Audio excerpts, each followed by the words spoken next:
اعلیٰ حضرت گنج کرم حضرت صاحب کرما والے سرکار رضی اللہ تعالیٰ عنہ آپ بیٹھے ہوئے تھے تو ایک بندہ آ گیا مولوی صاحب.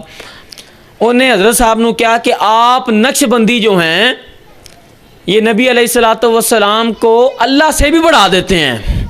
کہ کیا انہیں نبی علیہ الصلوۃ والسلام کو رب تعالیٰ سے بھی بڑھا دیتے ہیں.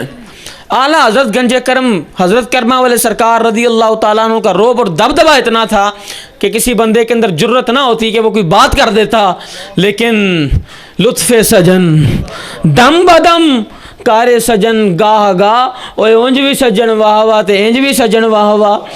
آپ کا دبدبہ تو بہت تھا لیکن اس ٹائم وہ کیفیت جمال کے اندر بیٹھے ہوئے تھے. انہیں کیا جی تسی نقش بندی رب تعالیٰ تو بھی حضور نو بڑھا دیندے ہو.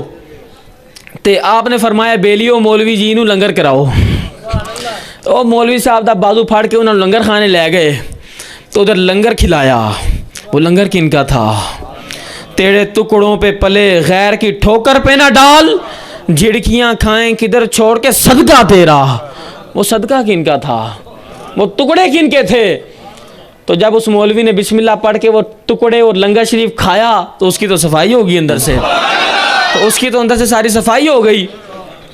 تو آنکھوں کے اندر آنسو ہیں اور لنگر شریف کر کے بارگاہ گنج کرم کے اندر وہ مولوی صاحب حاضر ہو گئے اور عرض کرتے ہیں کہ حضور مجھے کوئی وظیفہ دیں پڑھنے کے لیے. تو حضرت صاحب نے فرمایا کہ وہی بندہ جڑا کہندا سی کہ رب تعالیٰ تو بھی وقت کے حضور نو تسی مندے ہو.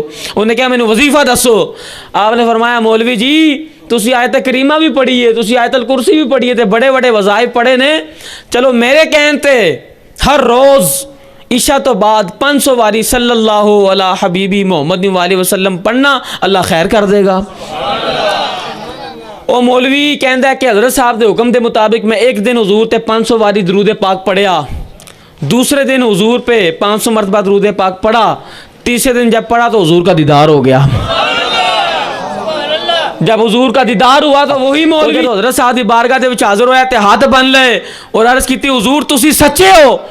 آپ نے فرمایا مولوی جی ہم اللہ کو اللہ سمجھتے ہیں اور مصطفیٰ اللہ کے حبیب ہیں، لیکن گل صرف اتنی ہے کہ تسی آیت کریمہ بھی پڑھی، آیت الکرسی بھی پڑھی، تیسرا کلمہ بھی پڑھیا، قرآن پاک بھی پڑھیا، لیکن اللہ تبارک و تعالیٰ نے انی جی بھی توجہ نہیں کیتی. وہ تسی حضور تے درود پڑھے ہے تے جے تیسرا دن ہی گزریا حضور نے تانوں اپنی آغوش دے وچ لے لیا ہے.